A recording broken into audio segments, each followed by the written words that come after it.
जादुई टीवी। सुनो, तुम्हारे बाबूजी तो कब के गुजर गए। अब उनका जो सामान है वो पड़े पड़े कबाड़ा हो रहा है। बेच ही दो, कुछ पैसे आ जाएंगी। बात तो सही है। अगले संडे फुर्सत में यही करेंगे। अगले संडे रोहित सारा सामान कबाड़ी को घर बुला के दे देता है। तभी उसकी नजर बाबूजी की पुरानी टीवी पर जाती है, जो इतने सालों तक कूड़े में पड़ी थी, फिर भी चमचमा रही थी। टीवी तो देखो, जैसे एकदम नई हो। हाँ, बाबूजी को टीवी देखना बहुत पसंद था। उनका सपना था कि वो टीवी पे आए। एक बार मौका भी था जब वो अपने गांव के गाने सुनाने किसी चैनल पर जाने वाले थे, पर मैं और मेरा भाई लड़ पड़े और बाबूजी को घर पर ही रुकना पड़ा। चला के देखें क्या? हाँ हाँ, क्यों नहीं, देख लेते हैं। पर शायद ही चले। बाबूजी ने उस लड़ाई के दिन के बाद टीवी देखना ही छोड़ दिया था। टीवी चालू करने के लिए उसमें केबल वायर लगा दिया जाता है। एक न्यूज चैनल चालू हो जाती है। स्वर्ग की सीढ़ी के रास्ते हैं तीन, तीनों के तीन रास्ते हैं संगीन।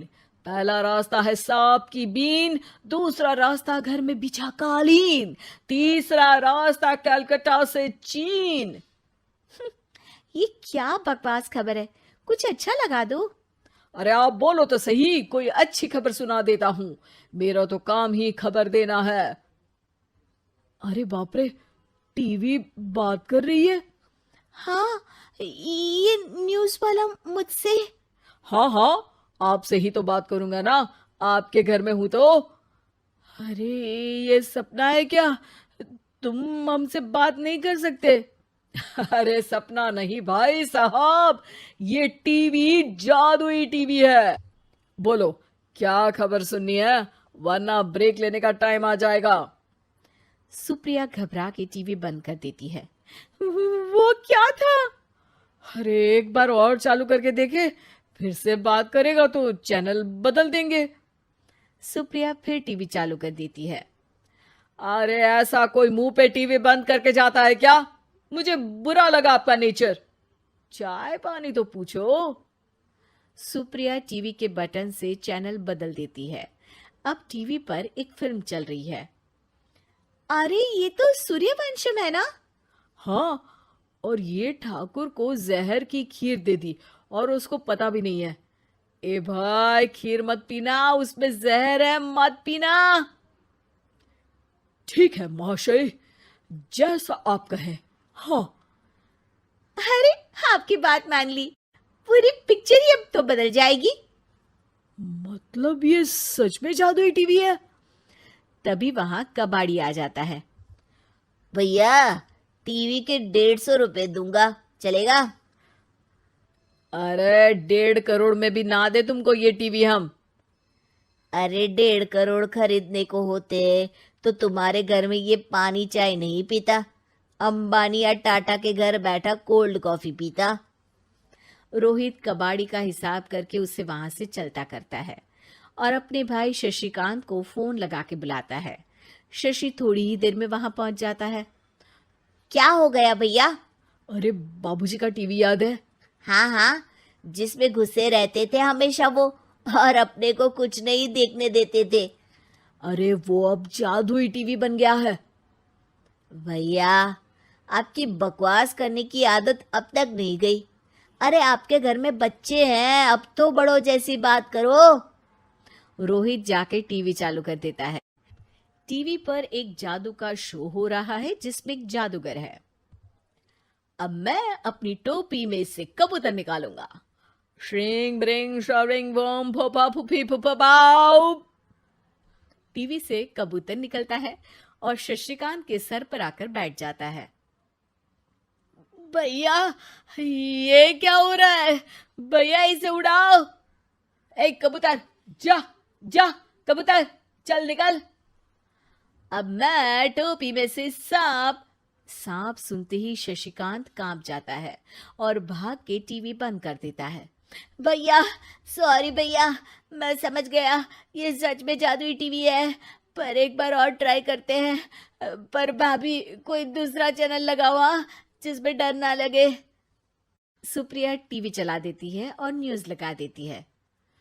अरे कितने दिनों बाद मुझे याद आया, बताइए क्या खबर सुनाओ। और ये नया आदमी कौन है? ये मेरा भाई है शशिकांत।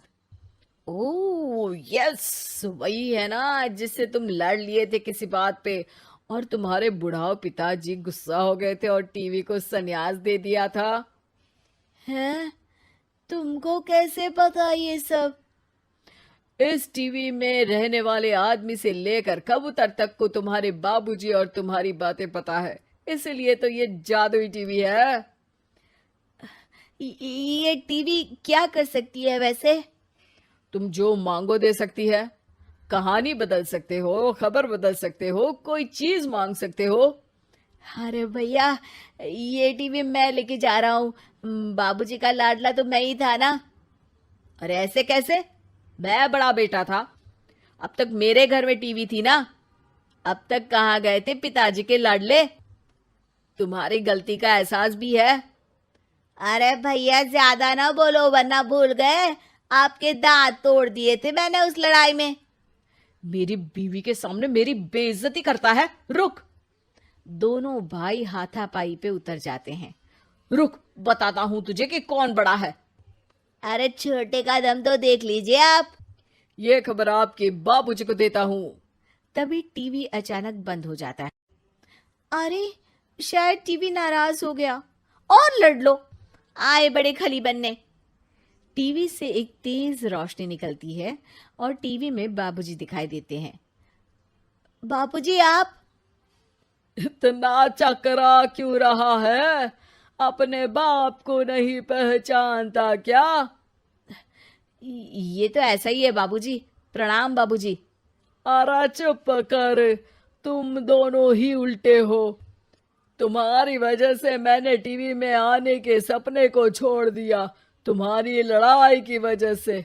और तो और, जितना मैं अपनी बीवी को नहीं देखता था उतना टीवी को देखता था, वो भी छोड़ दिया तुम दोनों की लड़ाई की वजह से। और अब मरने के बाद जब मैंने टीवी को जादुई टीवी बना दिया तो भी तुम इसका फल लेने की जगह लड़ रहे हो।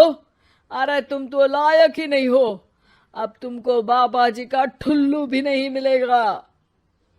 बाबूजी चले जाते हैं। टीवी बंद हो जाता है। रोहित और शशिकांत गिड़गिड़ा के टीवी के सामने हाथ जोड़ के बाबूजी को बुलाते हैं, पर टीवी सिर्फ धुआं निकालता रहता है।